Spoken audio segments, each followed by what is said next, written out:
Información, ¿verdad? Para cualquier decisión, es lo más simple, como ustedes haber elegido estudiar Derecho y luego evaluar en qué universidad, ¿no? Ustedes han informado, ¿correcto? No sé si para Derecho han evaluado cómo va a ser mi desarrollo profesional, qué puedo ver, dónde podría trabajar, etc. Y para la universidad supongo que han sopesado, en primer lugar el costo, ¿no? Que es algo que la familia pueda sostener, por ahí evaluar y compensar con distancia de mi casa, ¿no? Para poder, no sé, ir a pie o que el desplazamiento no sea muy largo, etc. Eso que hacen ustedes, de tomar decisiones a partir de información, lo hace también una empresa. Una empresa también va a tomar decisiones a partir de información. Así como ustedes informan, las empresas igual. ¿Y cómo se informan las empresas? Aparte de revisar noticias, como ustedes, ¿cómo se informan? ¿Por la bolsa de valores? La bolsa de valores es correcto en la medida que es información pública. Recuerda que la bolsa de valores no tiene información de todas las empresas que hay, por ejemplo, en el país, solamente de las públicas. ¿Y cuándo una empresa es pública? ¿Quién sabe? ¿Alguien sabe cuándo una empresa es pública? Una empresa es pública cuando cotiza en la bolsa. Si la empresa no cotiza en la bolsa, no es pública. ¿Qué significa que no sea pública? Que por ejemplo, en este caso en la web de la Superintendencia de Mercado de Valores, no vas a encontrar nada de información de ello. Por ejemplo, la UPC no cotiza. Las universidades en general no cotizan. Entonces, si tú quisieras saber, por ejemplo, cómo es la información financiera de la UPC, te vas a la página de la SMB y no la vas a encontrar. Vas a encontrar únicamente las que cotizan, de empresas que cotizan. Algo, por ejemplo. Gloria, sí. ¿Cómo haces con esas empresas que no cotizan? Bueno, algunas que por transparencia lo publican en su web, enhorabuena, podrán ver con ciertas limitaciones, pero encontrarán otras. Portal de transferencia. Porque no son públicas. ¿De acuerdo? Entonces, ¿cómo se informan las empresas en general, sean públicas o no? Se informan a partir de la información contable. Porque todo lo que hemos dicho, que al final va a ser clasificar, registrar, tema de información útil, transacciones financieras, eso se va a condensar en los estados financieros. Un estado financiero que nos va a mostrar la situación financiera de la empresa, en otras palabras, nos va a mostrar qué tiene y qué debe. Esa es la situación financiera de la empresa. Nos va a mostrar la situación económica, o sea, cómo ha sido la generación de ingresos y gastos en un periodo específico. Nos va a mostrar cómo ha sido el movimiento de dinero en el año, cómo se ha movido el patrimonio, las acciones de la compañía. Y todo eso viene acompañado de un documento más en texto que se le llama notas a los estados financieros. Todo ese conjunto que los estados financieros es la información que las empresas van a poder utilizar para poder tomar decisiones, así como veíamos. Homero pensando, igualito, Homero tomaría sus decisiones a partir de esa información contable. Por eso nos informamos. ¿Qué vamos a ver en el curso? Vamos a ver aspectos, como les decía, la idea no es que salgan de los contadores. Vamos a centrarnos en los aspectos principales, los aspectos básicos, para que ustedes puedan entender el registro, cuándo, por qué y para qué registrar, que ustedes puedan revisar un estado financiero y puedan entenderlo, que alguien les hable sobre un estado financiero y no les parezca chino a ustedes, sino que puedan rebatir, conversar y opinar sobre lo que corresponde. ¿De acuerdo? Entonces llegamos a esta parte. Tenemos ahí en la proyección 6 empresas. ¿De acuerdo? Todos conocemos el BCP.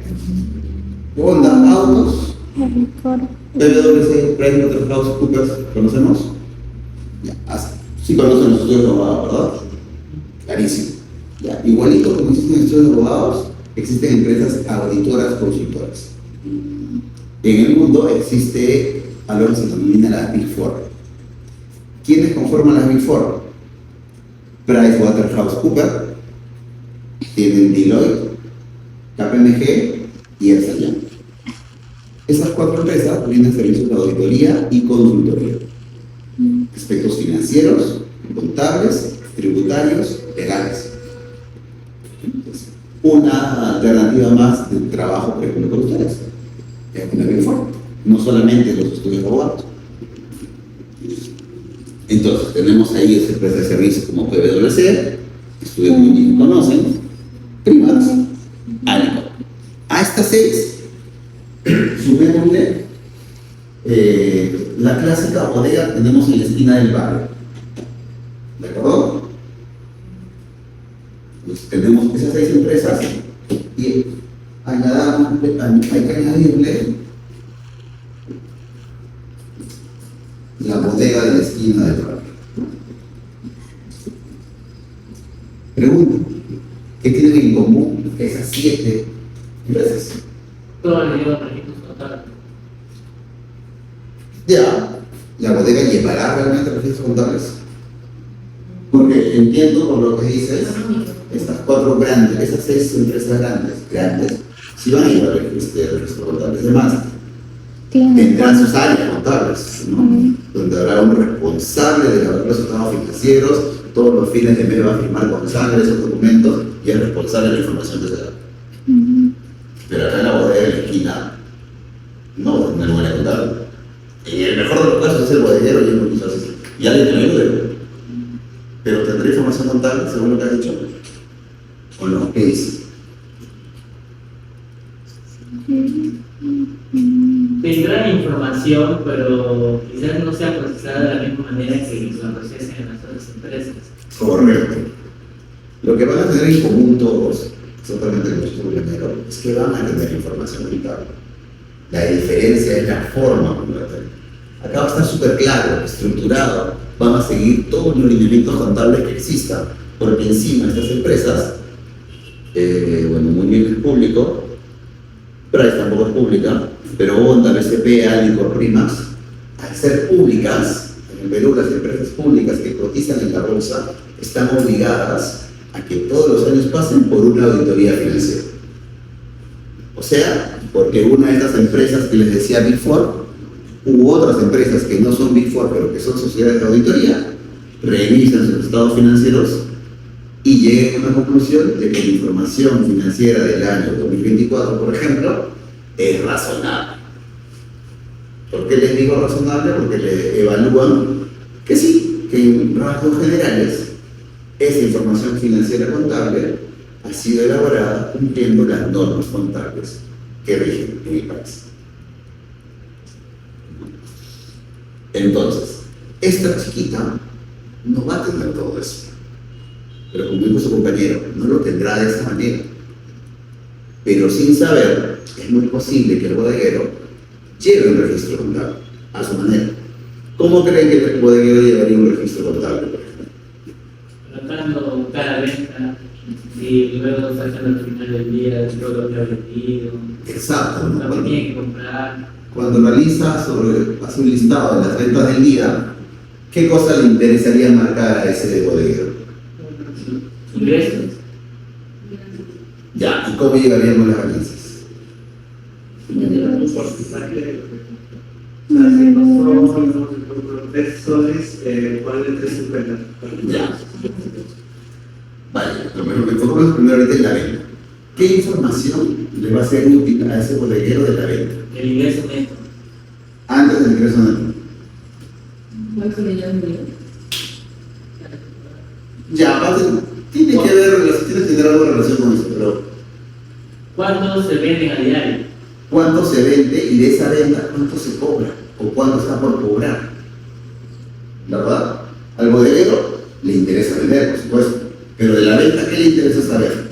¿Cuánto he cobrado realmente el día? Y por ahí, porque bueno, soy buena gente y conozco a mis vecinos y sé quién me va a poder pagar al crédito, a quién le he vendido o le he generado una cuenta por cobrar, ¿no? Porque le pide, como tengo confianza en esta persona, me pagará en una semana, porque así acordamos siempre, no lo sé. Entonces, esa es la información, por ejemplo, que le interesa al bodeguero de su venta. ¿Qué otra información le va a interesar? Y aquí, a su manera, está haciendo contabilidad, porque estás identificando el dinero que ingresa y llevas un control de esos derechos que tienes por cobrar futuros a esos clientes. Mencionaron temas de costos, perfecto. Y para saber el costo, ¿qué le interesa saber al bodeguero? ¿Cómo se mueve? Sí, emocionarse. ¿Cómo se mueve la mercadería? Es importante para el bodeguero saber cómo está el stock de su mercadería, ¿no? Si, no sé, no va a esperar que Junior llegue, pida leche y el bodeguero le diga, ay, no tengo, perdón, se me acabó. Luego le dice, ¿tienes mantequilla? No, tampoco tengo. No sé, ¿tienes vino? No tengo. Nada. No puede hacer ese lujo, ¿verdad? Si se hace el lujo, pierde el cliente. Entonces, ¿qué le interesa también? Llevar un control de esa mercadería. Para poder saber el stock con el que cuenta y en función a ese stock, solicitar mercadería nueva al proveedor. Y de esa manera también lleva un control contable. Contablemente eso que hace ese control de lo que vendí, de la cantidad de productos que vendo, para poder saber cuánto es el stock que me queda, contablemente se le denomina CAPEX. CAPEX. El CAPEX lo que hace es llevar el control de las entradas y salidas de las mercaderías.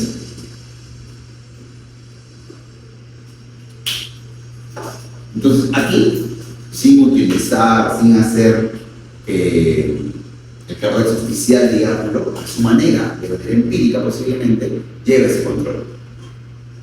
Lo señalaron también ustedes, el tema de ingresos y gastos que le interesa saber, también va a llevar su control ahí. Y posiblemente él, acabando el día, armará un neto para saber cuánto finalmente es la ganancia que obtuvo o la pérdida que obtenía ese día de ingresos y gastos. Entonces, eso es lo que tienen en común estas empresas con la lógica, ¿no? Todos van a terminar haciendo la parte contable. La diferencia va a ser en la forma como cada uno lo haga. Uno más estructurado que otro.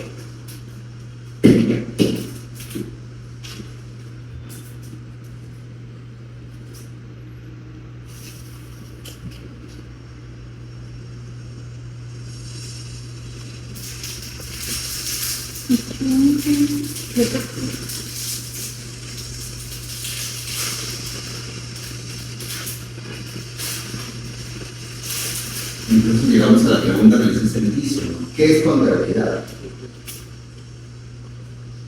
Y lo podemos encontrar aquí.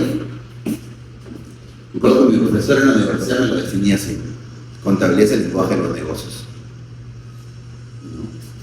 ¿Por qué es el lenguaje de los negocios?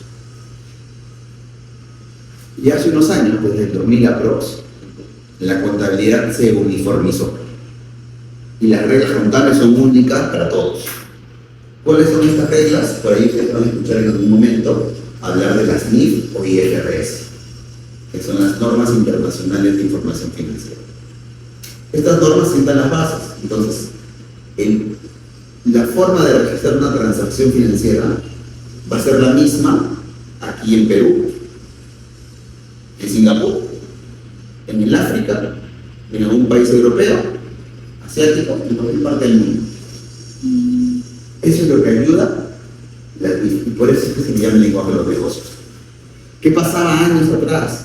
Que ustedes querían registrar algo de manera contable y en el Perú primaban las normas peruanas. Caminabas un poco más al sur, ibas a Chile, el registro es otro, porque aquí priman las normas chilenas.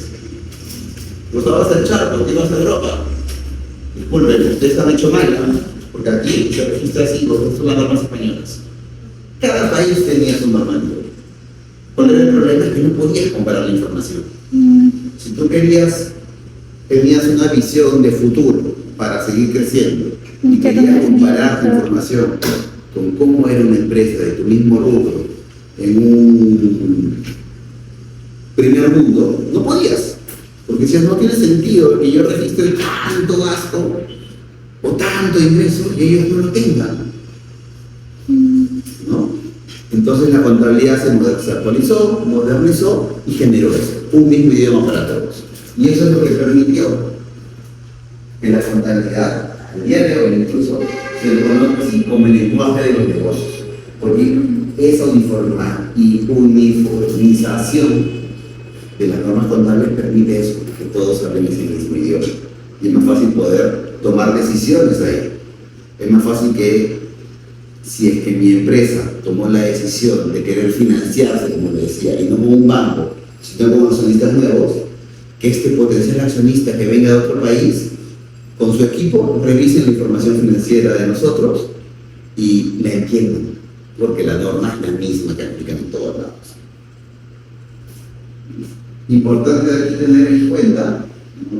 Como se señala, la contabilidad, como hemos dicho, sirve para clasificar, para registrar, ¿no? Pero de manera sistemática, por eso la presentación de los sistemas de información financiera, información que sea útil para la toma de decisiones. Recuerden eso.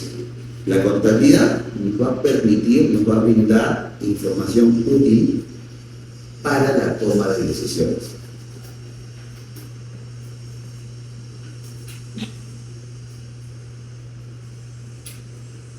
Teniendo eso, les hago una pregunta. ¿Ustedes qué consideran? ¿La contabilidad va a ser un medio o va a ser un fin? Si consideran que es un fin, ¿por qué creen que la contabilidad es un fin? Y si es un medio, ¿cuál creen que sea el fin de la contabilidad?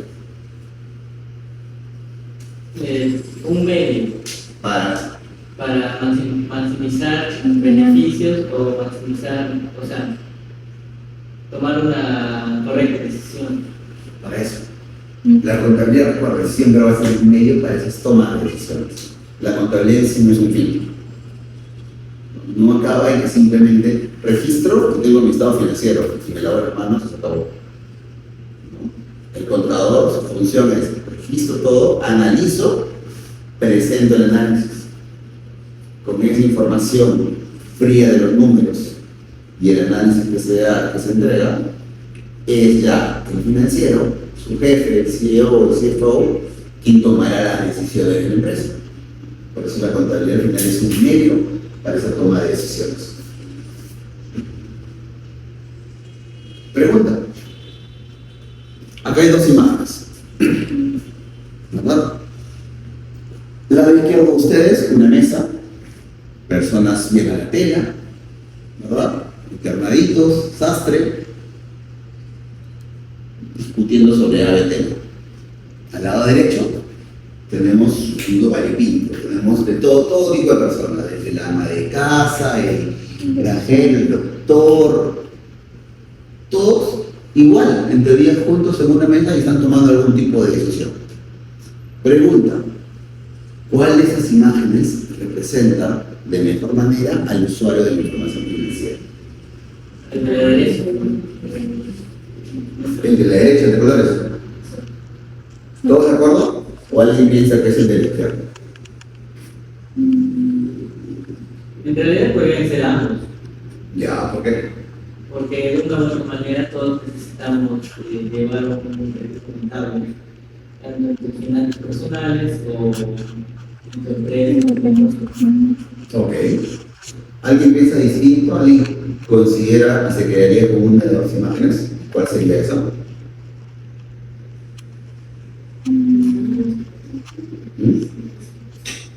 Piero, ¿cuál consideras tú? ¿También las dos o te quedas con una de esas imágenes? A ver, por la seriedad que creo que se manejan en el entorno práctico, la contabilidad, el registro de datos, no queda con la predicción. Ok. Los señores que están ahí encarnados con una mezcla. Perfecto. ¿Te parece un directorio?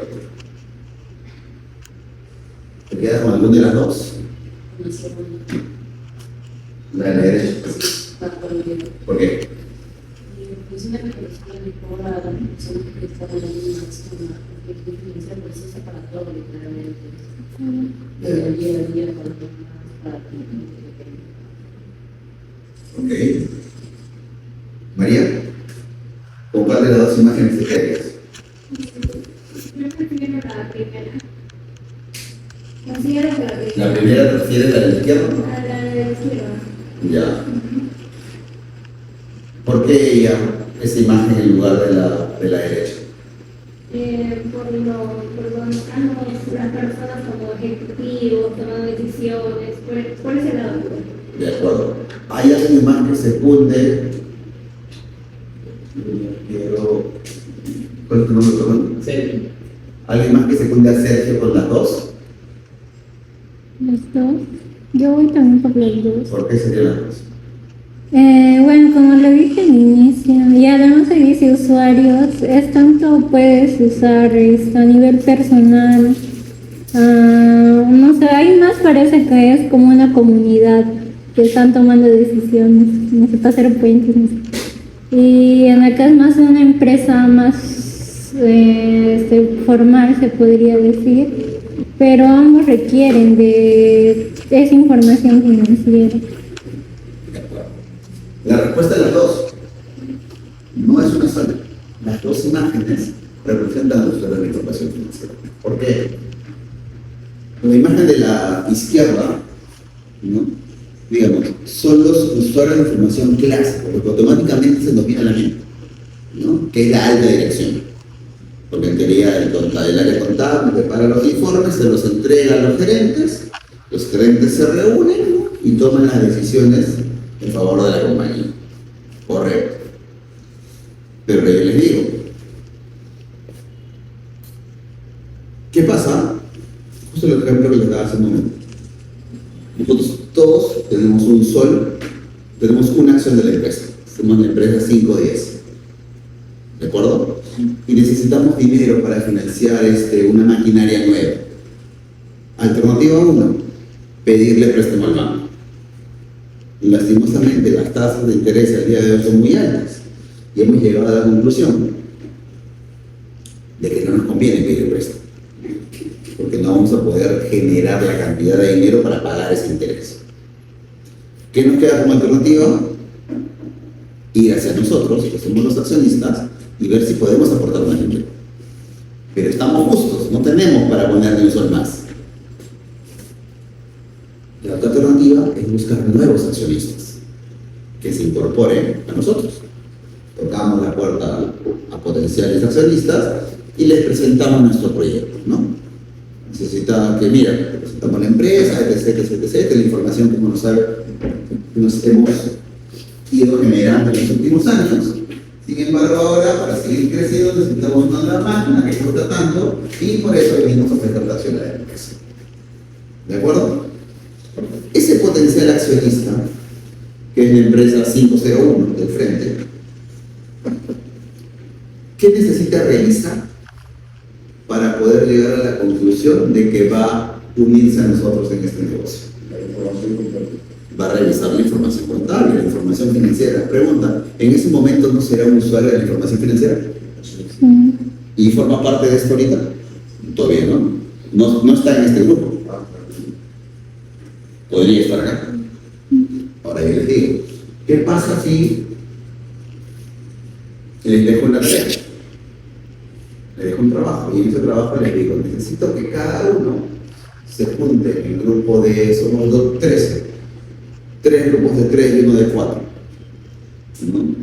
Y que revisen la información financiera, grupo 1 de una empresa minera, grupo 2 de un banco, grupo 3 de una empresa de seguros, grupo 4 de una empresa comercial.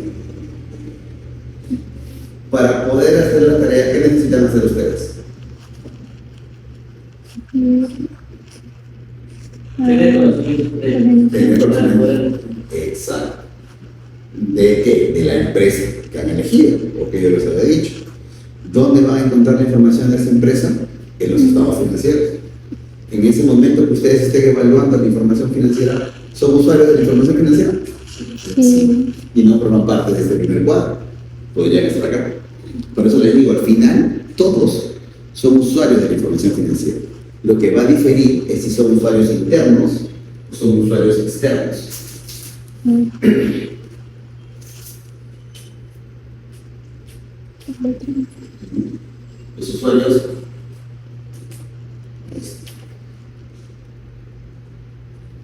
Los usuarios internos son aquellos que van a necesitar información de manera constante, ¿no? Que es lo que estaba representado con la imagen de la izquierda, el directorio, la alta gerencia, a los cuales se les presenta la información mensual, incluso puede ser quincenal o semanal, dependiendo de lo que requieran, ¿no? Son los responsables de la gestión. Los usuarios externos, ¿no? Que van a tener acceso a la información, pero no de manera periódica, no de manera constante, perdón, sino de manera periódica, de cuando en cuando. Y ahí vamos a ver aquellos que tengan un vínculo con la empresa como aquellos que no tengan ningún tipo de vínculo con la empresa. Los que tienen algún tipo de relación o vínculo con la empresa, ¿quiénes van a ser? Inversionistas. ¿A quién me refiero con los inversionistas? Los accionistas vigentes de la compañía, ¿no? Prestamistas, ¿no? Clientes, empleados. ¿Quiénes van a ser aquellos usuarios externos que no tienen vínculo con la empresa? Por ejemplo, SUNAT. SUNAT va a ser un usuario externo de la información financiera, sí, porque SUNAT lo que necesita es que nosotros paguemos el tributo, el impuesto. Y para eso, ¿cómo valida que lo que estamos pagando es correcto? A partir de una revisión de la información financiera que le entregamos. ¿Qué otro ejemplo de usuario externo que no tiene vínculo con la empresa? Potenciales inversionistas. El ejemplo que da, ¿no? El 501. El 501, al querer formar parte de nuestra empresa, en ese momento, mientras no forme parte de nuestra empresa, es un usuario externo que no tiene vínculo con nosotros, ¿no? Otro ejemplo, los competidores. Y esa es la ventaja cuando la empresa es pública. Como decía, cuando la empresa es pública, van a encontrar sus estados financieros y otro tipo de información financiera de manera libre en la Internet. Específicamente en la página web de esta SMB, de la Superintendencia de Mercado de Valores. ¿Eso qué permite? Por ejemplo, vamos a los bancos. Si al banco le gustaría interpretar o ver cómo le va a mi competencia, puede descargar los estados financieros de la competencia para poder revisarlos y a partir de ello evaluar y ver qué diferencias generan. Puede ver, mira, la cantidad de ingresos que genera en el año es mayor a la nuestra en la parte core del negocio, producto de que ellos generan menor provisión por créditos no cobrados. Ese tipo de información la va a obtener a partir de revisar información de competencia. Por eso en ese momento sería un usuario externo que no tiene vínculo. Entonces, como hemos visto, usuarios somos todos. Depende de si es interno y externo, y eso también va a cambiar la utilización de esa información. Los trabajadores mismos van a ser usuarios externos, ¿no? La típica, ¿no? Una empresa que reparte utilidades, por ejemplo, que eso me ha pasado una vez que ustedes van a darse cuenta que llega fin de año, los primeros días de enero, y siempre hay por ahí un otro trabajador que aprovecha algún contacto que tenga en contabilidad y le dice, oye, ¿qué tal nos fue? ¿Cómo cerramos de utilidad anual en el año de la empresa? Y le dice, sacamos tanto. Y automáticamente por el ojito se le ponen dólares y empieza a buscar en internet cómo calcular la distribución de utilidades y dice, bien, me va a poder tocar un importe entre este y otro. Y ahí es un usuario de la información financiera.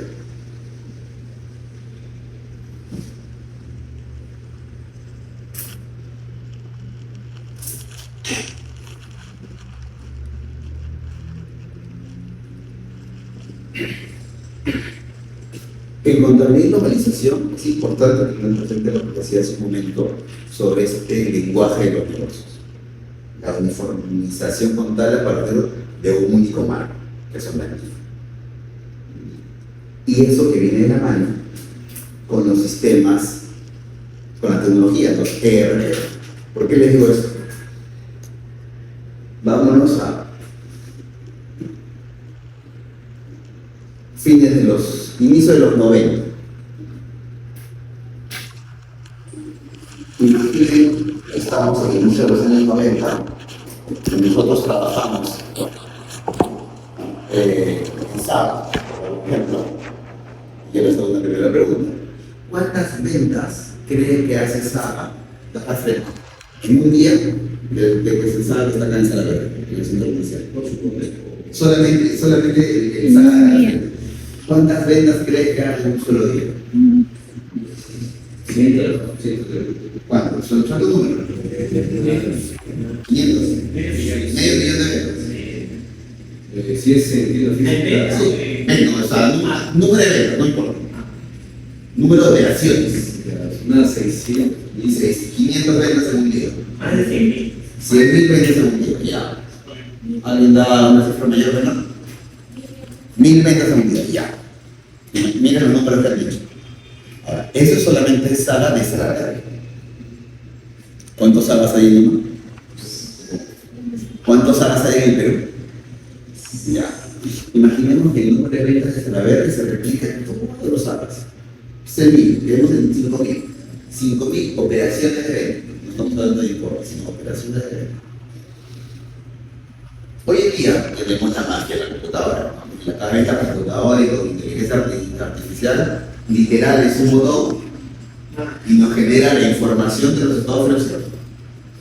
Literal, presiona un botón, se corre su sistema, 5 minutos, aquí están los estados financieros de Saga a nivel Perú.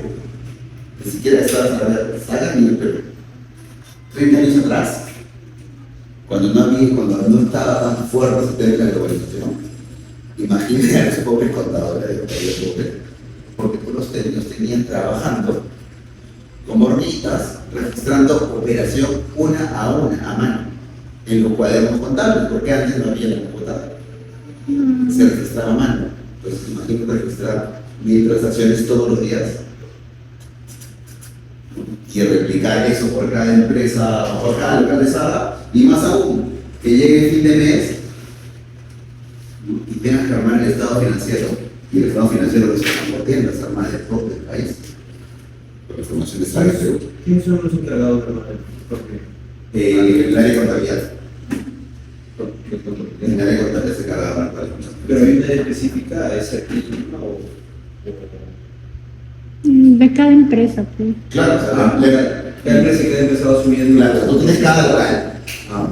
Cada local te va a pasar, por ejemplo.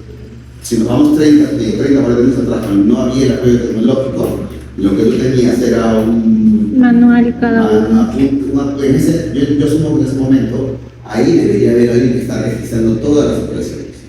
Y eso, bueno, no alguien, sino hoy. Y eso lo tiene que consolidar y llevar al edificio principal, donde estas son las operaciones que hemos hecho en tal día, porque me queda claro que no le va a dar el tiempo para registrar todas las operaciones ese mismo día. Eso es lo que costaba antes. ¿Qué creen que generaba antes el hecho de que al registrar todo a mano, una cantidad infinita de operaciones, qué pasaba con la información financiera? Había errores. Errores, ¿qué más? ¿Qué otro problema Se tendría? demoraba más en procesar En tiempo. O sea, la información no era oportuna. No era en tiempo real. ¿Qué más? Más gasto en la parte de recurso humano para hacer Exacto. riesgo que se pierda. Exacto, riesgo de que se pierda. No solamente errores, sino que se pierda la transacción. ¡Paz! Entre tanto tema manual, no registro una operación. Esas cosas lo que generaban es que la información financiera no sea útil, no sea oportuna. ¿Cuáles son las desventajas? Imagínense ustedes que la empresa está pidiendo ese préstamo a fin de año, o quiere pedir un préstamo, ¿no? o quiere tocar la puerta al accionista, pero para eso tiene que evaluar. Si no tiene la información financiera a tiempo para esa evaluación, ¿cómo puede ir a solicitar un préstamo o pedir un adicional al accionista? Lo podrá hacer, por supuesto, y tal vez lo consiga, pero con información incorrecta o atrasada o desfasada, entonces lo más probable es que pueda haber aceptado un préstamo a una tasa de interés que no puede pagar. O que has ido a pedirle al accionista dinero que no lo necesitabas. O le has pedido dinero en exceso. Ese tipo de problemas generado. La globalización que ha permitido el desarrollo de los sistemas que eso mejore, ¿no? Y como dijeron, ahí la palabra principal, tengamos la información en tiempo real. Ahora, esta información financiera va a tener características. Las características cualitativas que van a ser fundamentales y de mejora. Cuando hablamos fundamentales tenemos dos. Uno asociado a la relevancia, materialidad, otro a la representación fiel. Y cuando hablamos de mejora, vamos a tener las características de comparabilidad, verificabilidad, oportunidad y comprensión. ¿Qué quieren decir estas características? Cuando hablamos de las características de importancia relativa y representación fiel, ¿no? La información para la primera de relevancia, materialidad e importancia relativa, lo que nos dicen es que la información financiera tiene que ser material, tiene que ser relevante, tiene que aportarle cosas de valor al momento de presentarlo, ¿no? ¿A qué me refiero con esto? Como parte de la información financiera, de los estados financieros, ¿no? Yo no voy a poner una nota explicando que se perdió un lapicero, o que se perdió la compra de 100 lapiceros en todo el año. Porque esa información, exacto, va a estar recogida de todas maneras como parte de los gastos de la empresa. Pero no necesita ese tipo de información a detalle porque no me aporta valor, no es material. Cosa distinta es que me digan, mire, ¿sabe qué? La empresa este año ha tenido un incendio. En ese incendio hemos perdido mercadería que equivale a las ventas de 6 meses. Infraestructura. Hemos perdido infraestructura también. Ese tipo de información es relevante, es material, ¿no? Estamos diciendo que representa las ventas de 6 meses. Incluso, posiblemente, esa situación pueda generar que nuestra empresa no pueda operar con normalidad. Entonces, ese tipo de información es relevante, ese tipo de información tiene que estar mostrada en el resultado financiero, porque es una característica propia de la información financiera. Siempre tiene que relacionarse con cuando esas pérdidas. No necesariamente, o sea, tienes que evaluar. El hecho de hacer, por ejemplo, una operación no habitual también es una información que va a ser relevante. No sé, la empresa está haciendo una emisión de bonos, está pidiendo fondos en el mercado internacional. Esa información es una información relevante que debería mostrarse también. ¿Qué implica la característica de representación fiel? Que va a representar la operación tal cual es, ¿no? No va a maquillarla, no va a adulterarla. Me tiene que mostrar lo que la operación quiere reflejar. Cuando hablamos de las características cualitativas de mejora, se dice que es comparable porque vamos a poder comparar la información de un año a otro. La característica de la información financiera va a permitir que nosotros podamos comparar la información que tengamos, por ejemplo, a nivel de cuentas por cobrar del año 2024 con el año 2023. ¿Por qué yo voy a hacer comparar? Uno, porque el estado financiero me va a presentar la información de ambos años, y dos, porque las formas de registro deberían ser iguales.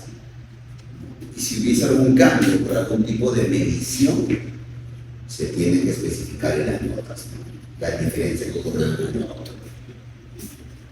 Verificable porque se va a contar con formas para poder validar y verificar ello.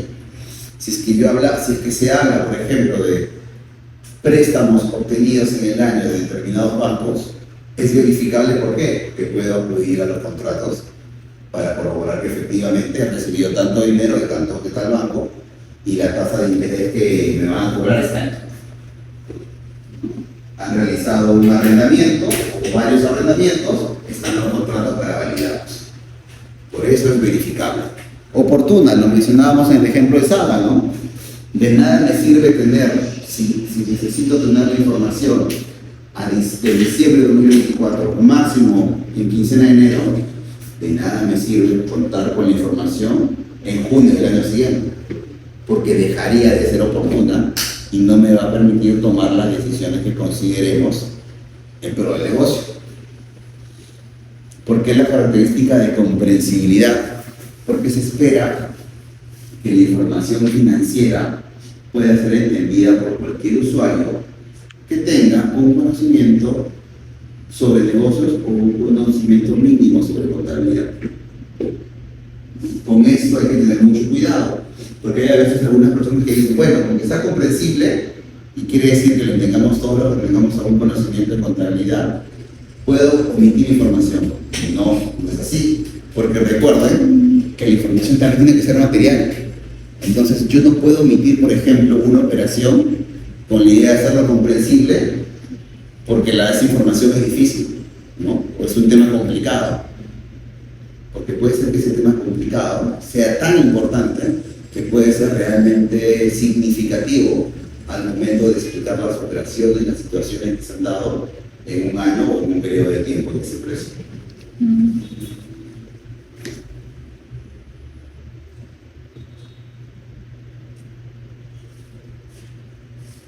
Esto es el sistema de información contable. Y esto lo podemos ver en un ejemplo tan sencillo como lo que ustedes pueden hacer en cualquier momento, que es ir a la farmacia, usar la cuista e ir al cine. Y ahí se generan transacciones financieras. ¿Cuál es la transacción financiera que se genera aquí? El hecho de acercarse a la farmacia y solicitar, no sé, comprar Panadol. O ustedes cuando van al cine, van al cine, ¿verdad?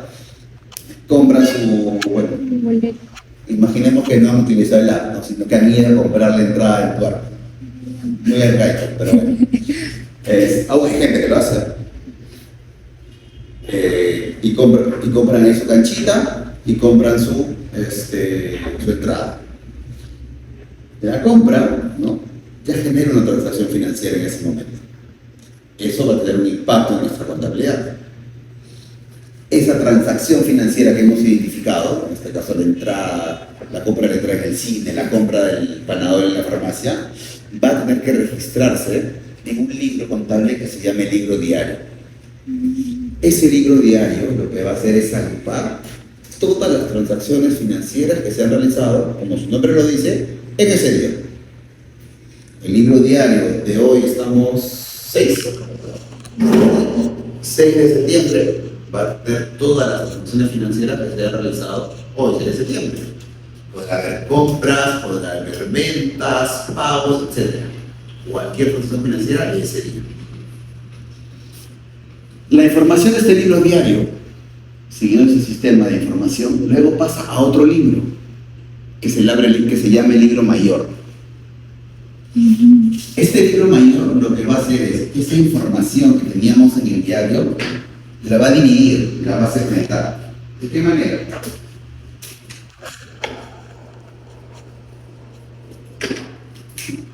Por ejemplo, en el libro diario vamos a registrar la venta que ha hecho la farmacia.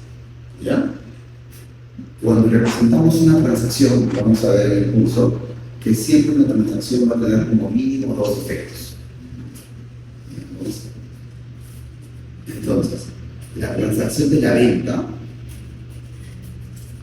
en la farmacia, ¿qué va a generar? Por un lado, imaginando que la venta ha sido al contado, o sea que me han pagado el día, por un lado voy a tener dinero que voy a recibir, primer efecto de la transacción, y como les he dicho, como mínimo tiene que tener 2. ¿Cuál es el segundo efecto que va a generar esta venta? El ingreso.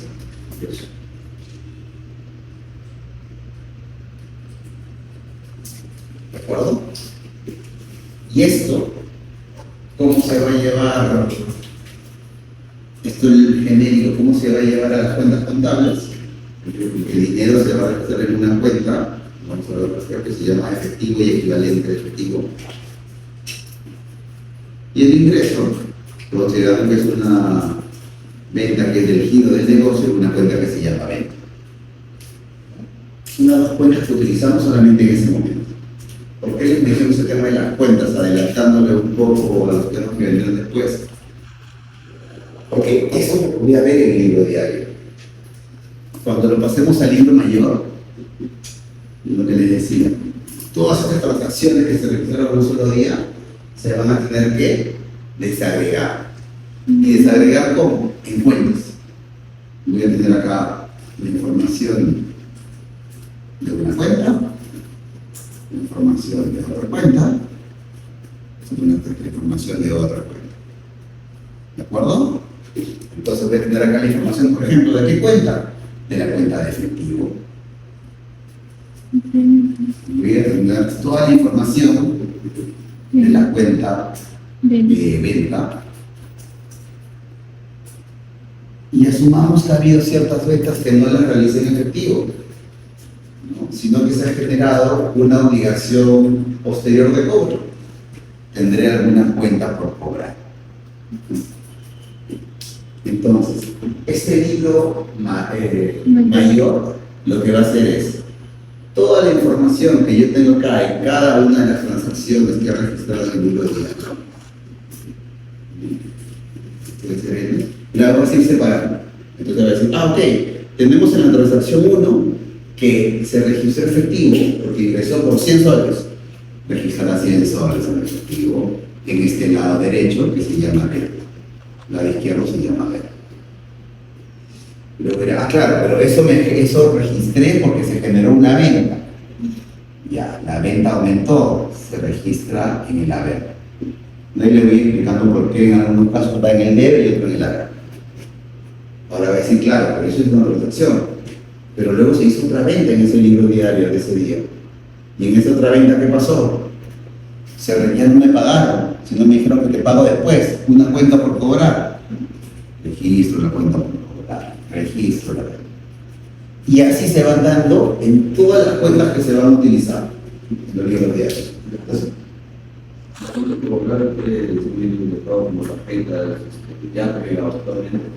claro, porque al final se genera una cuenta por cobrar no con nosotros, sino con el banco. Como el banco, pues si es con tarjeta de crédito, por ejemplo, claro, el banco no le va a pagar inmediatamente, va a tener que esperar la liquidación, y normalmente el banco te hace la liquidación en 24 a 48 horas, y ya luego paga, dependiendo de cómo sea el contrato con, por ejemplo, de Cineplan con el banco, le va pagando semanalmente, quincenalmente, ya es lo que ellos vayan pagando. Entonces, toda la información que teníamos en cada una de las transacciones del libro diario se va a agrupar de esta manera. Y vamos a tener libro mayor. Y este libro mayor puede ser un libro mayor. Normalmente es un libro mayor mensual. Acumular todos los efectos por cada cuenta en el mes. ¿Para qué nos sirve eso? Para que llegue fin de mes, por ejemplo, y poder saber cuánto es lo que se tiene cada cuenta. Llega fin de mes, imaginando que son las únicas operaciones que se hicieron, voy a tener 180 soles en ventas, voy a tener que un efectivo que ingresó por 100 y cuenta por cobrar por 80. Y yo le decía, profesor, ¿y qué hago con eso? Bonito, ¿cómo se come? ¿Qué hace? Bueno, esa información que se está armando a partir de ese libro mayor, luego va a pasar a algo que se llama el balance de comprobación. Ese balance de comprobación, si queremos definirlo, es como si fuese una gran hoja de trabajo, donde voy a ir acumulando, cuenta por cuenta, los movimientos que se han dado en el mes, en esa empresa. ¿Con qué finalidad? Con la finalidad de haber estructurado y llegar a tener al final cuánto es el saldo final que tengo en cada una de esas cuentas. ¿Para qué? Para que luego al final, con la información que me dé el balance de comprobación, armar esto, los estados financieros.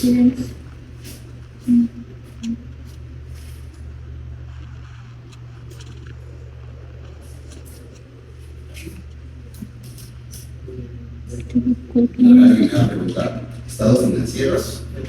¿Eso qué es? ¿Cómo se come?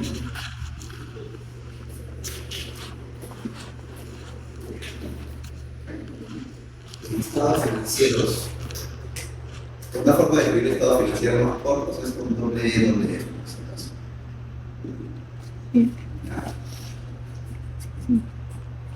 Vamos a tener primero el estado de situación financiera. Aquí, años atrás, las personas lo conocían como nombre de balance general. Vamos a tener el estado de resultados. Que años atrás las personas lo conocían como estado de ganancias y pérdidas. Vamos a tener el estado de flujo de efectivo, el estado de cambios en el patrimonio neto y las notas a los estados financieros. ¿De acuerdo? Entonces, ese ciclo del sistema de información que hemos visto en una transacción, que la transacción financiera se da, pasa al registrar al libro diario, el libro diario salta al libro mayor, eso lo lanza en comprobación y al final, para llegar a los estados financieros, es para poder lograr armar un set completo de estados financieros, que tiene que tener esos 5 elementos. Cada uno nos va a mostrar, como les decía al inicio del curso hoy, información distinta. El estado de situación financiera o balance general, lo que les va a mostrar es mis derechos y las obligaciones que tiene la empresa. El estado de resultados, lo que les va a mostrar es la ganancia y la pérdida que se ha generado, producto de los ingresos y o gastos que se tengan. El estado de flujos de efectivo nos va a poder mostrar cómo se ha movido el dinero de la empresa. Y el estado de cambios en el patrimonio neto nos va a mostrar cómo se ha movido o qué movimientos ha tenido el patrimonio de una empresa. ¿De acuerdo?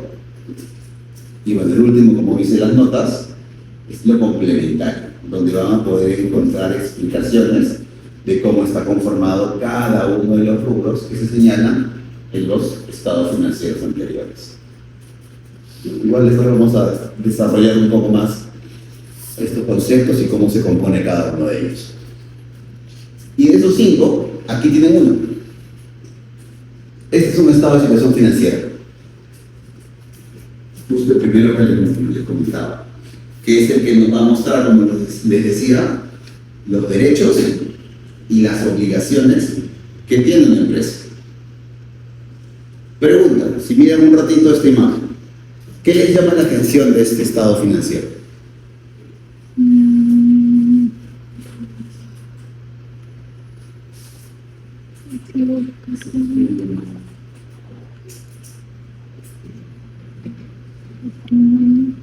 Me llama la atención lo que dice todo Y pasivos. Ya, ok. ¿Qué más? ¿Qué más le llama la atención? ¿Por aquí le llama la atención? La parte que hace referencia a no porque. Que si te has dado cuenta, tu nombre, perdón. Jeremy. Tienes no corriente en este lado izquierdo y también tienes no corriente al lado derecho. Pasivo, no corriente. ¿Qué más? ¿Qué más le llama la atención de ese estado financiero? ¿Lograr un poquito más? Totalmente, totalmente.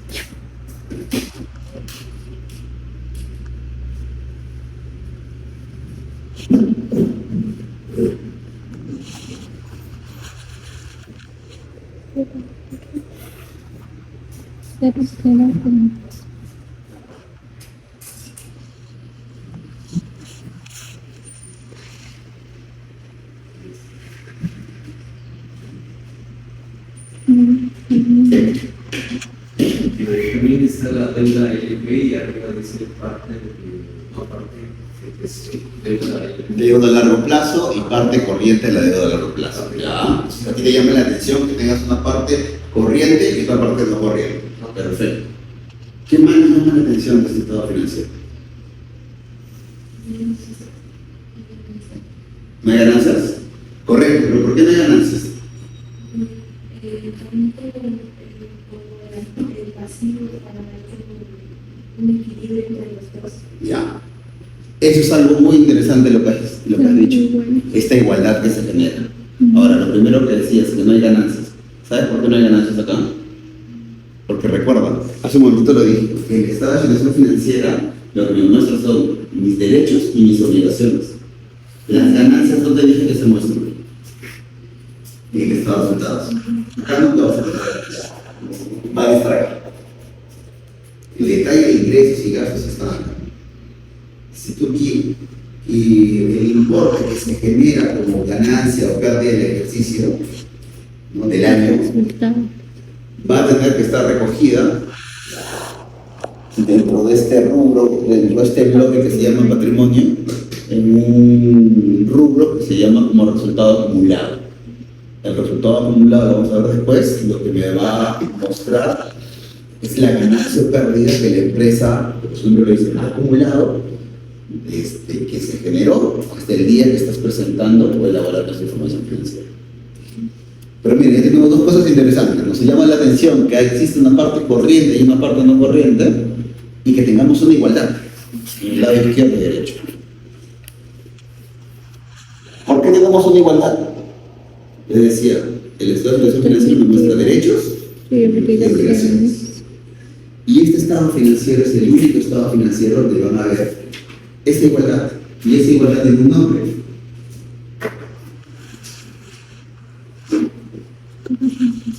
Que de alguna manera es la base para todo lo que vamos a ver en el curso respecto a formas de registro contable, que es la ecuación contable.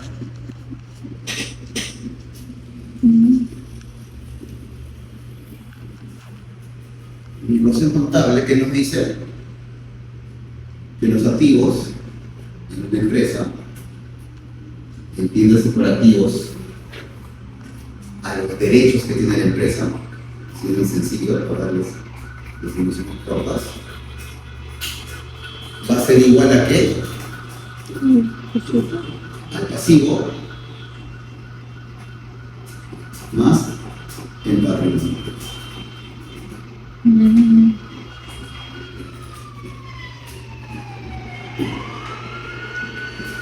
Donde el pasivo es tan sencillo como obligaciones con terceros y el patrimonio como obligaciones con accionistas. ¿De acuerdo? Entonces, el estado de situación financiera es el único estado financiero donde van a encontrar esta igualdad, que se denomina ecuación contable. El único. Activos, los derechos que tenemos, va a ser igual a todas las obligaciones que tengamos. ¿Qué obligaciones tenemos? Pasivo, obligaciones con terceros, patrimonio, obligaciones con mis accionistas. ¿De acuerdo? ¿Qué más nos llamó la atención ahí? Esa definición de corriente y no corriente. ¿Qué significa corriente y no corriente? Está referido al corto y largo plazo. Cuando hablamos de un activo o un pasivo corriente, nos referimos a un activo o pasivo de corto plazo. ¿Qué significa un activo o pasivo de corto o largo plazo? Tenemos una cuenta por cobrar, ¿no? Tenemos el derecho a cobrarle, exigirle al cliente, oye, paga, porque te vendí algo y quedamos que me ibas a pagar, no sé, en 18 meses. Si quedé que me iban a pagar una sola armada en 18 meses, la deuda, o ese derecho que tengo, mejor dicho, de exigirle al cliente, págame, es un derecho de largo plazo. ¿Por qué? Para la contabilidad, corto plazo es hasta 12 meses. y largo plazo, más de 12 meses. Como el derecho a exigir el cobro es más allá de 12 meses, esa cuenta por cobrar que acabo de mencionarles sería de largo plazo, sería un activo no corriente. ¿Qué pasaría si esa cuenta por cobrar yo he quedado con mi cliente que me pague, no sé, mensualmente? ¿Por cuánto tiempo? Y por los mismos 18 meses me va a pagar 1.000 soles cada mes. A cuotas, entonces. ¿Mm? A cuotas. Claro, por cada cuota mensual 1.000 soles. 18 meses, en total 18.000. Ahí lo que voy a poder hacer es separar mi activo corriente. Voy a poder definir lo que es los Corriente. primeros 12 meses Como corriente. como parte o porción corriente y los meses restantes A partir que del superan los 12 17. bajo una corriente. Y 17, hacemos esa 18. distribución. Para eso es el tema de corriente y no corriente. Para poder distinguir qué va a ser un derecho o una obligación de corto o largo plazo. Ahora, lo que hay que tener cuidado, muchachos, cuando vean esto de corriente y no corriente, es que la evaluación de corriente y no corriente se realiza en el día 1, en el momento que se genere el derecho o se genere la obligación. No se va actualizando mes a mes. ¿Qué me refiero con eso? Es el día En este caso, por ejemplo, hemos dicho, recibimos un préstamo del banco, ¿verdad? el día. Y vamos a pagar 1.000 soles mensuales durante 18 meses. ¿Correcto? 1.000 soles mensuales vamos a pagar al banco durante 18 meses. Y eso es a partir del día de hoy. Sí, sí. Entonces, cuando yo quiera separar lo que es corriente y no corriente, como es un préstamo que he recibido del banco, ¿qué se ha generado para la empresa? ¿Un derecho o una obligación? Obligación. Una obligación. Entonces, ¿tendremos un activo o tendremos un pasivo? Un pasivo. Pasivo, correcto. Hoy día voy a registrar mi pasivo corriente. ¿Por cuánto? 2. Por 12.000. ¿Correcto? Y 6. mi pasivo no corriente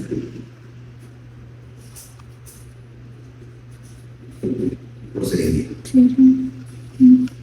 Esto es hoy día. Vamos a ponerle 31 de agosto. ¿De acuerdo? Pasaron los meses. Y mi nuevo 31 de diciembre.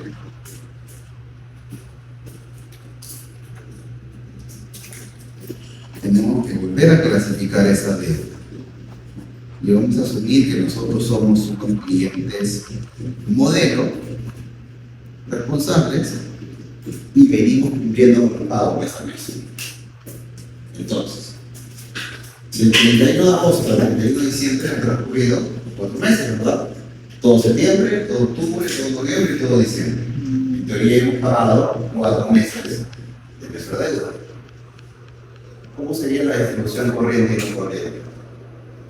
¿Cuánto deberíamos tener en pasivo corriente? 8. Pero ¿cuánto estaría? ¿Desde acá? ¿Solo acá? O sea, ¿no dicen que tendríamos el pasivo corriente cuánto? 8.000 sería. Y no corriente. Igual los 6.000 que salían. 6.000. ¿Todos de acuerdo? Sí, porque usted dijo que no se podía O sea, era del día que ocurría y se mantenía esa clasificación de corriente y no corriente. Porque era del primer día. Ajá. El corriente debe sacar mi 12.000, que es como corriente, mis 6.000 que está haciendo corriente, eso es lo que registraba el 31 de agosto, ¿verdad? Y ahora lo que voy a tener es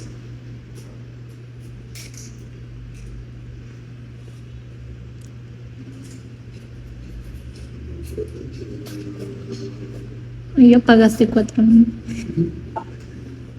voy a ir exactamente, voy a ir reduciendo y me quedo con 8 de corriente y luego los otros 6 que sigue siendo lo que he clasificado como corriente. ¿De acuerdo?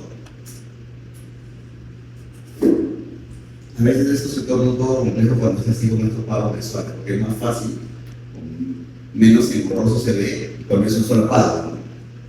Vas al final de 18, entonces siempre vas a tener mostrando los 18.000 como porción corriente hasta que se dé la fecha de pago. Pero siempre tengamos presente esa parte.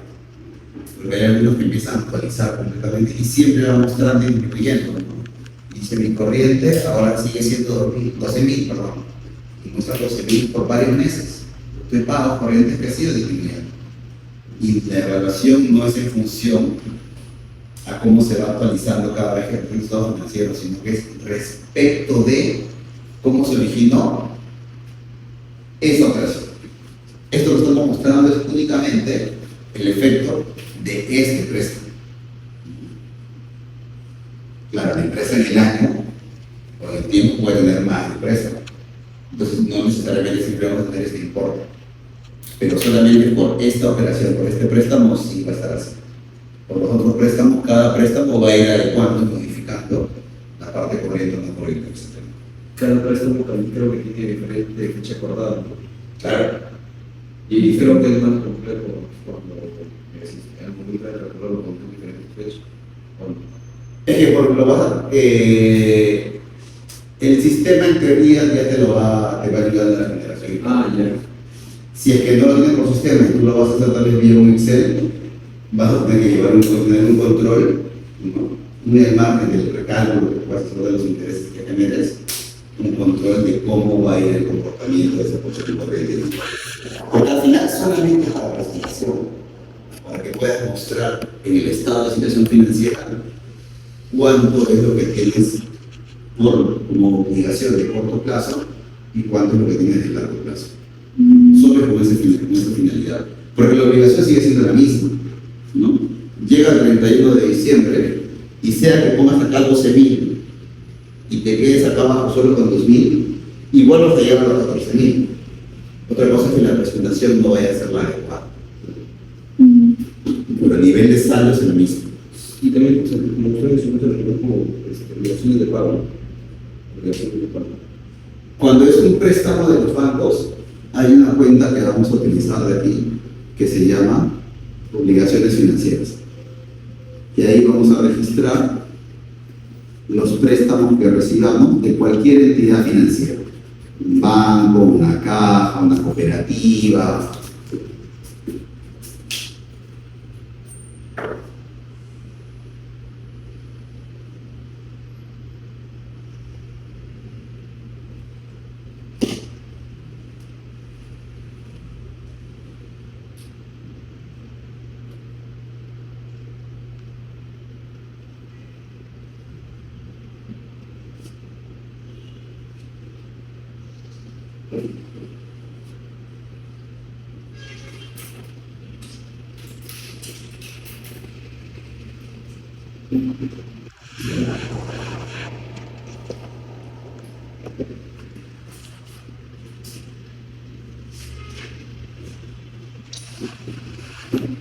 Los estados financieros que decían, que hay un complejo de estados financieros que son 5.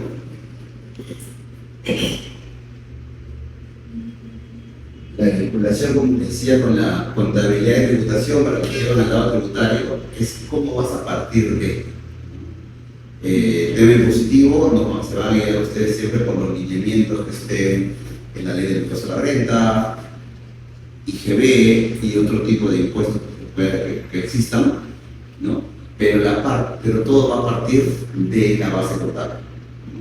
Para el impuesto a la renta se va a partir de cuánto es la utilidad que se ha generado contablemente, y como decía, esa utilidad contable se le añade o se deduce conceptos de acuerdo a lo que señala la ley del impuesto a la renta. Y solo para mencionarles, son los distintos tipos de contabilidad que de alguna manera existen. Nosotros lo que vamos a ver en el curso es la contabilidad enfocada a la contabilidad financiera. Hay una contabilidad. ¿Cuál es la diferencia de fondo en todos estos tipos de contabilidades? La utilidad. ¿De acuerdo? ¿En qué sentido? La contabilidad financiera y la contabilidad mamá, la que nos ayuda a todos. De esta contabilidad financiera se parte con ciertos ajustes, como les decía, para determinar la parte tributaria. Y eso se conoce como contabilidad tributaria. Pero se parte de esa contabilidad financiera. Tomando como punto de partida la contabilidad financiera, las empresas realizan algo que se llama contabilidad de gestión. ¿Y qué hacen en esta contabilidad de gestión? Un reagrupamiento, por ejemplo, ¿no? La gerencia dice, ya, este es el estado financiero que ustedes me presentan de acuerdo a sus normas, pero a mí me sirve más que la información venga separada por región, y aparte en cada región que haya la información por línea de negocio. Entonces, el responsable de la parte de gestión tendrá que reestructurar la información financiera de acuerdo a lo que la gerencia le solicita, ¿no? Es solo para fines de presentación. Entonces, eso es un tema de contabilidad de gestión. ¿Por qué? Porque seguro a esa empresa o a esa gerencia, para tomar decisiones necesita saber no cuánto es la utilidad de la empresa como tal, sino también por regiones, porque quiere tomar decisiones dependiendo del desempeño de cada una de las regiones. Luego tenemos una contabilidad de costos, que es la contabilidad que se utiliza para costear. ¿A qué me refiero para costear? Con determinar cuánto es el costo de producir algo. Esto normalmente lo vemos en las empresas industriales, que sí necesitan eso para llegar a determinar con exactitud, como ellos se encargan de producir lo que vende, ¿no? Saber cuánto les cuesta. Y en función a ello poder ver, ok, mira, acá tenemos un problema, porque en este proceso generamos demedios, generamos excesos, y tenemos que ir ajustando de tal manera que sea lo más eficiente posible, sin pérdida de calidad, para que de esa manera se rentabilice y se genere mayor cantidad de ganancias. Todo el precio que produzca. Claro. Y bueno, la contabilidad pública gubernamental, que es una contabilidad particular que se hace a nivel del Estado, en el cual lo que se hace es como una comparativa, es como tres contabilidades a la par. Una que parte de la contabilidad de una información presupuestada, otra tanda de registro que es sobre lo realmente ejecutado, y otro registro más que es como diferencias sobre el excedente o defecto que se haya generado entre lo presupuestado y lo real. Y necesariamente tienen que ir mencionando como todos, bueno, como usted mencionó la contabilidad financiera, por así decirlo, la madre de toda la contabilidad, pero tiene que ir, por ejemplo, las dos primeras para No. O sea, ese calerita simplemente lo he puesto para ir colocando y comentarle cada una de las contabilidades. No es que esté empanada y que necesariamente tengan que hacer una para pasar a la siguiente, para la siguiente, no. O sea, no necesariamente más que haber un impuesto todas. Lo que sí vamos a tener en todas las empresas es la parte tributaria.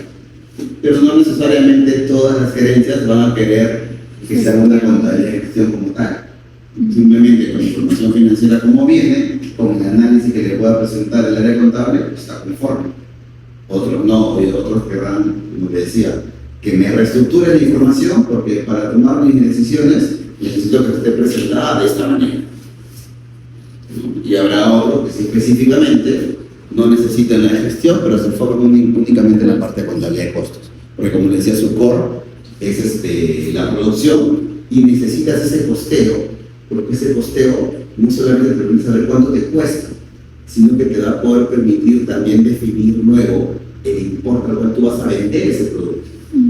Un mal costeo va a generar después de que tú puedas vender el producto muy barato, con lo cual no cubres tus costos y vas a dar cantidad, pero va a estar caro, que luego nadie te quiere comprar porque van a decir, oye, tú me vendes esto 7 veces más de lo que me lo vende el mercado.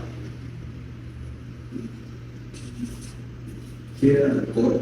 El core, cuando hablo de core me refiero al giro del negocio, ¿no? Si por ejemplo vemos en un caso que damos en clase que la empresa se dedica a la venta de equipos tecnológicos, todas las ventas que estén relacionadas a equipos tecnológicos es el core del negocio, es el giro del negocio. Si esa empresa, por ejemplo, vende un estante que tenía en su almacén en un rincón y se acordó que lo tenía y lo va a vender para que no se malogre y generar algún tipo de ganancia, ¿puede hacer esa venta? Por supuesto, pero esa venta no es core, esa venta no es del giro del negocio. ¿Le va a generar ingresos? Claro que sí, pero al no ser del giro del negocio, cuando utilicemos cuentas contables, ese ingreso se va a tener que registrar en una cuenta que se llama otros ingresos. En cambio, cuando registremos ingresos que son del core del negocio, que son del giro del negocio, la cuenta de ingresos que se utiliza es la cuenta de ventas. O sea, sería como el rubro. Exacto. El rubro. Me refiero, cuando es una venta del giro del negocio, del rubro al que se dedica, a eso lo llamo core. Y eso se registra en las cuentas de ventas, cuando es un ingreso. Cuando ese ingreso se genera porque vendo algo que no tiene que ver con mi giro de negocio, que no tiene que ver con mi core, que no tiene que ver con mi rubro, ese ingreso se reconoce sí, pero se reconoce como otro, que se llama otros ingresos. ¿Cómo se quiere usar? Porque ellos tienen muchas cosas y Es que tienes que tener ahí claro cómo está definido el negocio de retail. claro, Y en la definición del negocio, en su constitución, te va a decir, me dedico a la venta de ABCD, etc. Entonces, todas las ventas que estén numeradas de A a la Z, para Saga, Bien. son ventas de core. Ujú. Ahora, y las ventas que no en un caso de Saga, por ejemplo, ¿qué puede ser otros ingresos. un otro ingreso? Y que esos no son los de Saga, son todas las empresas. Vamos a Local. ver. Local. ¿Lo qué? Su local. Por ahí va, exactamente. Pero es que va a depender, a ver. Bueno, Las son empresas activos. dentro de las cuentas del activo, vamos a ver que tenemos algo, justo tú lo mencionaste, en el activo no corriente, que se llama activo fijo o inmueble maquinaria de equipo. Ujú. ¿Qué es el activo fijo o inmueble maquinaria de equipo? Son aquellos bienes, tanto muebles o inmuebles, que la empresa tiene y que lo utiliza para su negocio, para generar beneficios económicos. Exacto. Para la universidad, ¿qué es un activo fijo o un bien? Bien. El vegetal, esto, las sillas, la pizarra, el proyector, el ventilador. Para la UPC, todo eso, el edificio como tal, Ujú. es un activo fijo unible. Este tipo de activo, por sus propias características, porque se utilizan para generar beneficios económicos futuros a la empresa, y es parte del negocio, porque si no utilizas esto no puedes operar. Por naturaleza no se vende. Sin embargo, eso no implica que en alguna ocasión específica lo pueda vender. Por ejemplo, ¿qué pasa si la universidad dice vamos a construir un nuevo local para la sede de San Isidro? Y vamos a poner justo al frente, donde era un estacionamiento, porque es más grande. Pero para construir dice, ya vamos a vender este local de acá principal. ¿Puedes venderlo? En ese caso, sí, porque eso no lo estarías poniendo como una venta normal. Es algo excepcional. El ingreso por vender un activo fijo, que son activos que no están dedicados para su venta, se registra acá como un otro ingreso. Porque no es un ingreso que se genera por tu giro de negocio. La universidad genera ingresos del giro de negocio de ventas por las pensiones, no por la venta de inmuebles. Y eso pasa en todas las empresas. Cualquier empresa, cualquiera sea el rubro, que venda un activo fijo, el ingreso que se genera por ese activo fijo siempre va a ir acá. Porque como les digo, por definición el activo fijo no es para venderse. Y una venta es algo excepcional. ¿Qué sí genera siempre ventas en una empresa? El core. ¿Qué vendría a ser el core en alguna empresa que vende algún bien? Las mercaderías, las existencias. Lo decíamos en la bodega, las leches, ¿no? Una zapatería, los zapatos. Una tienda de electrodomésticos, los televisores, las computadoras. Si vamos con una tienda de electrodomésticos, ahí hay que tener también luego cuidado. Porque alguien puede decir, profesor, pero ¿y qué pasa si la computadora, esa empresa, la tienen no para la venta, sino que vende una computadora que utilice el área administrativa? Puede darse, ¿verdad? Ahí hay que tener cuidado porque las computadoras que no son destinadas para la venta y sí lo son para el uso del personal administrativo o personal de venta, exactamente, esas computadoras no se van a poder reconocer como existencias, van a tener que ser parte del activo fijo. Entonces, cuando vendas una computadora que está formando parte del activo fijo, el ingreso que se genere no va a poder ir acá como parte del core, sino solo por esas computadoras iría como parte de Otros otro ingresos. ingreso. Eso como que adelantando los datos. Hasta aquí, muchachos, ¿tienen alguna duda? ¿Me oyen un poco? ¿No me oyen? Vamos a ver. Ya. Ya nos vemos la otra semana. No sé, la próxima semana.